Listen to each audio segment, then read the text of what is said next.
40 साल से बापू की संस्था चल रही है। 40 साल में कभी कोई नहीं मरा। 40 साल में करोड़ों लोग बापू के साथ जुड़े हैं और पिछले 1 साल से ऐसा कोई दिन नहीं गया जिस दिन बापू के खिलाफ किसी मीडिया ने कोई खबर न लगाई हो। किसी न किसी ने जरूर लगाई है। 30 या 20 में से एक जगह तो लग ही गई है। इतना होने के बाद भी हर पूर्णिमा पे बापू के पास हजारों लोग आते हैं, बापूजी आपसे ही दीक्षा लेनी है। मुद्दा यही खड़ा होता है कि कोई तो वजह होगी। 40 साल से एक संस्था चल रही है, नंबर 1। नंबर 2, हर पूर्णिमा पे हजारों लोग बापू के पास दीक्षा लेने के लिए आते हैं, हाथ जोड़ के रिक्वेस्ट करते हैं। और बापू के साधकों में सिर्फ लो लेवल के लोग ही नहीं हैं। ये ठीक है कि सब सिंपल से वाइट कपड़े पहनते हैं जो प्रेस भी नहीं होते, धुलते हैं और पहनते हैं, ये ठीक है। लेकिन बापू के साधकों को अगर आप गिनने बैठेंगे तो यकीनन ऐसा कोई फील्ड नहीं होगा जहां बापू के साधक नहीं होंगे। मैं बापू की साधिका पिछले 7 साल से हूं। मैं आज क्यों आई हूं मीडिया से बात करने के लिए? मुझे चोट लगी है, मुझे दुख हुआ है, मुझे फील ये हुआ है कि आज गुरु दक्षिणा का दिन है। बापू नहीं मांगेंगे गुरु दक्षिणा, लेकिन अगर हमने नहीं दी तो फिर कभी मौका भी नहीं आएगा।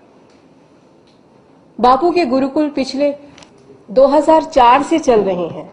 2004 से गुरुकुल चल रहे हैं। 2 बच्चों के साथ हादसा होता है तो फिर हम क्या उन बच्चों को मार रहे हैं? रतलाम में बस जा रही है पिकनिक की पूरी बस खाई में गिर जाती है, 40 बच्चे मर जाते हैं। क्यों नहीं 304 लगता है किसी के खिलाफ? क्या वो मौत नहीं है? दिल्ली के स्कूल में बच्चे एग्जाम देने जाते हैं, सीढ़ी से उतरते हैं, 16 बच्चे अस्पताल में एडमिट होते हैं, 10 बच्चे मर जाते हैं। क्या वो मौत नहीं है?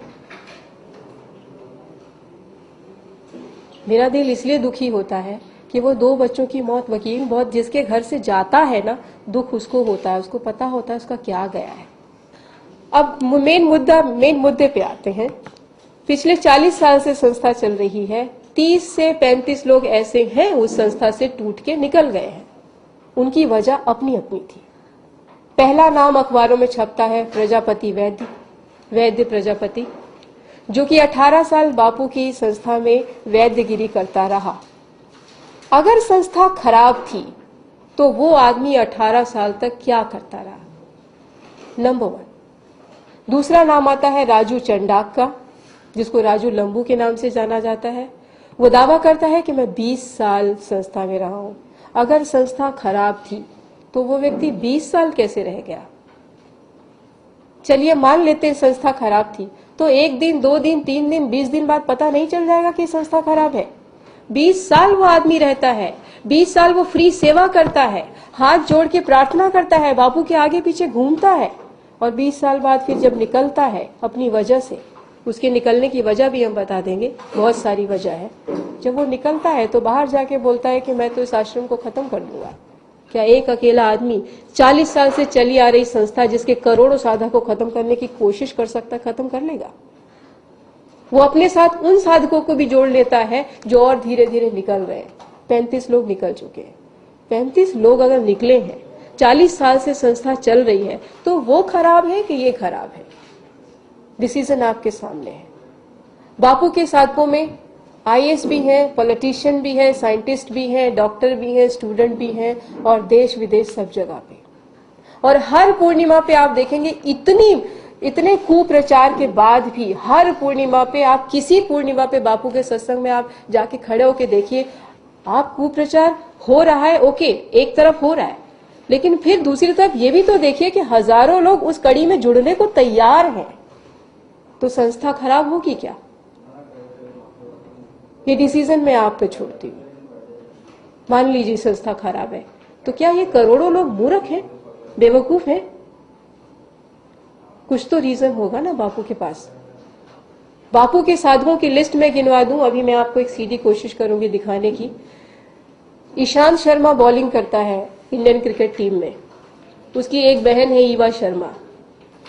ईशांत शर्मा जब कोशिश कर रहा था कि मेरा इंडियन टीम में सिलेक्शन हो जाए, तो उस ईवा शर्मा ने 40 दिन का बापू का पाठ था, आशा रामायण पाठ रखा, और उसने बापू की तस्वीर को बोला कि मैं ये पाठ इस नियत से रख रही हूं कि मेरे भाई का इंडिया टीम में सिलेक्शन होना चाहिए, अगर आप में पावर है तो, नहीं तो मैं पूरी जिंदगी आपके दर्शन नहीं करूंगी। ये बात उसने सिर्फ फोटो से बोली है, बापू से नहीं बोली है। उस व्यक्ति का इंडिया टीम में सिलेक्शन होता है। वो लड़की ईशान शर्मा, मम्मी पापा चारों लोग रजोकरी आश्रम में बापू के दर्शन करने जाते हैं और दूर से बापू उसको बोलते हैं, हे गुड़िया तेरे भाई का सिलेक्शन हो गया ना, इसे आप क्या कहेंगे?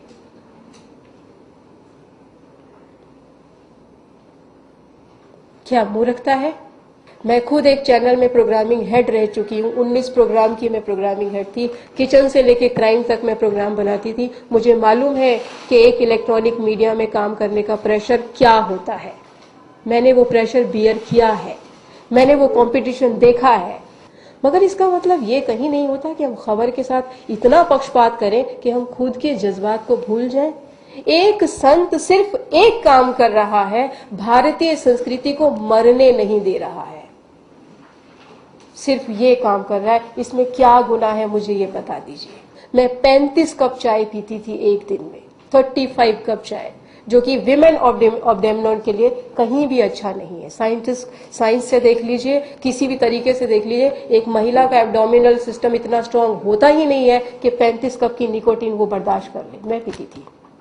एक झटके में बापू के कहने पे मैंने वो 35 कप चाय यूं छोड़ दी। आज 35 कप पी है, कल छोड़ दी।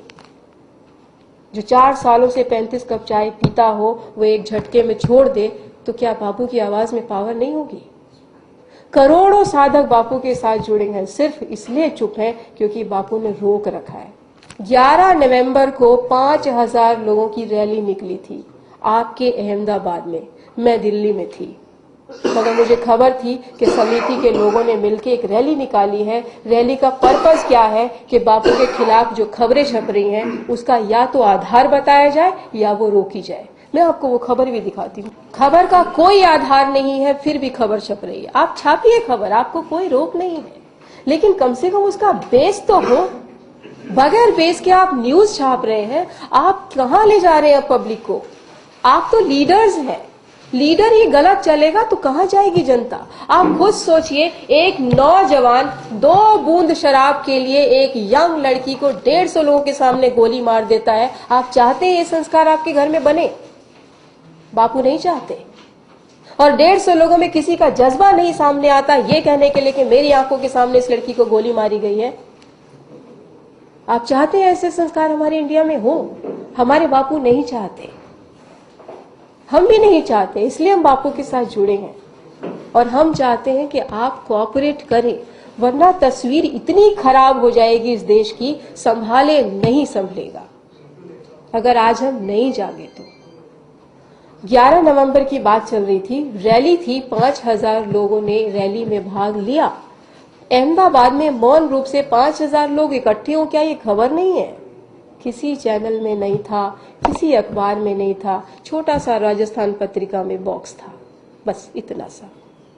मुझे समझ में नहीं आता, 5000 लोग मौन रैली निकाल रहे हैं। मुझे तो लगता है ये न्यूज है।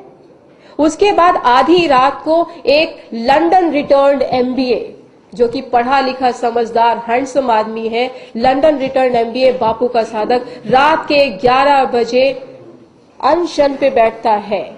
11 नवंबर, आज 14 नवंबर हो गया, वो आदमी अनशन पे बैठा है। क्या ये खबर नहीं है?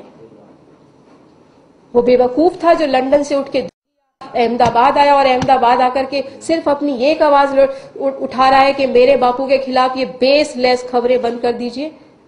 जो 2.5 लाख रुपया महीने का कमाता हो वो सब छोड़ करके आकर के अनशन पे बैठा है। 11 नवंबर से वो इंसिडेंट शुरू है, 14 नवंबर हो गया, आज तक किधर भी न्यूज नहीं है। ये खबरें या तो बंद की जाए या इसका बेस बताया जाए, कहां गलत है उसकी डिमांड। और उस आदमी को आधी रात को पुलिस बिना वजह लॉकअप में रखती है। कैसा कानून है?